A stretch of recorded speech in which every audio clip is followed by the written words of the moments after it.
अगर कोई अपनी ही सरकार को छोड़ पड़ोसी देश की सेना से मदद मांगने लगे तो समझ जाइए मामला सिर्फ विरोध का नहीं है, भरोसा टूटने का है। पीओके से सोशल मीडिया पर कुछ वीडियो सामने आए हैं जिनमें कुछ लोग भारत से मदद की अपील करते दिखाई देते हैं। लेकिन अब सवाल यह है, आखिर ऐसा क्या हुआ है कि हालात यहां तक पहुंच गए? क्या यह सिर्फ राजनीति है या फिर जनता सच में अपने अधिकारों की लड़ाई लड़ रही है? आइए 2 मिनट में पूरी कहानी समझते हैं। पीओके में ज्वाइंट अवामी एक्शन कमेटी यानी JAAC के नेतृत्व में लोग सड़कों पर उतरे। मांग क्या थी? महंगी बिजली से राहत, आटा और जरूरी सामान सस्ता हो, रोजगार मिले और स्थानीय लोगों को ज्यादा नागरिक व राजनीतिक अधिकार मिले। यानी शुरुआत आर्थिक मुद्दों से हुई, लेकिन धीरे धीरे मामला मानवाधिकार और शासन व्यवस्था तक पहुंच गया।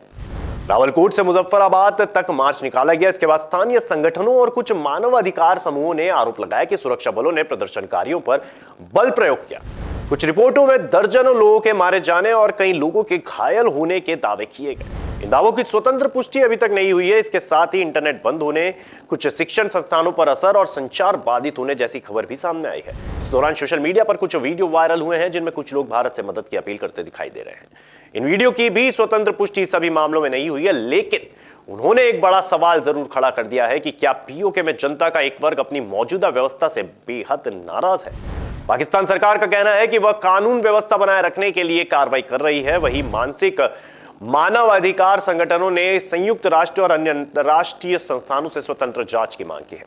अगर सरकार संवाद का रास्ता अपनाती है तो तनाव कम हो सकता है और जनता का भरोसा बढ़ सकता है, लेकिन अगर टकराव बढ़ता है तो सबसे ज्यादा नुकसान आम लोगों को होगा। पढ़ाई, व्यापार, रोजगार और पूरे क्षेत्र की स्थिरता प्रभावित होगी। सबसे बड़ा सवाल यह है कि क्या पीओके की जनता सिर्फ महंगाई और अधिकारों की लड़ाई लड़ रही है या भरोसे का संकट उससे भी बड़ा हो चुका है?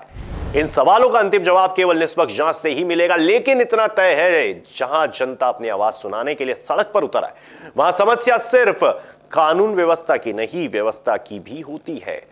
आपकी क्या राय है इस मुद्दे पर? क्या भारत को इस पर मदद करनी चाहिए? क्या भारत मदद करेगा? कमेंट में बताइए।